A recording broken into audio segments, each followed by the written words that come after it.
എവിടെയാണ് ചാച്ചി, നീ എവിടെയാണ്? എന്തോ നിന്നെ താഴെ ഇറക്കിയേക്കണം. അപ്പൊ മുകളിൽ ഇരിക്കുന്ന ചേച്ചിക്ക് എന്നെ താഴെ ഇറക്കിയായിട്ടൊക്കെ തന്നെ തോന്നും. പിന്നെ ഇതൊന്നും ഒരു പ്രൂഫാണ്, പ്രൂഫല്ല. അത് കണ്ടറിയാൻ പറ്റും നിങ്ങൾക്ക് ആരാണ് ടൈപ്പ് ചെയ്ത് കൊടുത്തതും ആരാണ് ഇട്ടതെന്നും. ലോകം വധഭീഷണി, ബ്ലാക്ക് മണി എന്നൊക്കെ പറഞ്ഞ് ഒരുപാട് തള്ളി വെച്ചിട്ടുണ്ടായിരുന്നു. അപ്പോൾ ആ പറഞ്ഞവരൊക്കെ ചേച്ചി ഇവർ ലീഗലായിട്ട് മൂവ് ചെയ്തിട്ടുണ്ട്.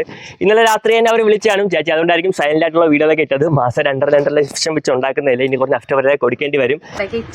തിന്നോണ്ട് നിനക്ക് അപ്പൊ ഈ പറയുന്ന പോലെ ഞാൻ നക്കാപ്പിച്ച വാങ്ങിച്ചതിന് നിന്റെ തെളിവ് വല്ലതും ഉണ്ടോ? അപ്പൊ ഇങ്ങനെ ആവശ്യമില്ലാതെ പറഞ്ഞാൽ എനിക്കും കൊടുക്കാൻ പറ്റും.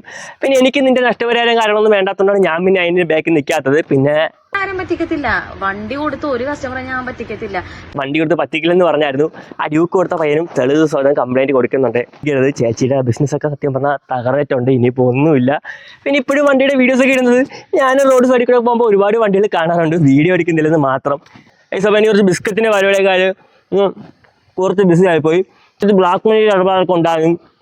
അപ്പോൾ ഞാൻ പിന്നെ ഇന്നലെ കുറച്ച് മണി ബ്ലാക്ക് എടുത്ത് വെച്ചതാണ്. ഇനി നാളെ ഞാൻ എടുത്തിട്ട് വൈറ്റ് അടിക്കണം. അത് കുറച്ച് ബിസി ആയിപ്പോയി റിപ്ലൈ ഒക്കെ തരാൻ വേണ്ടി.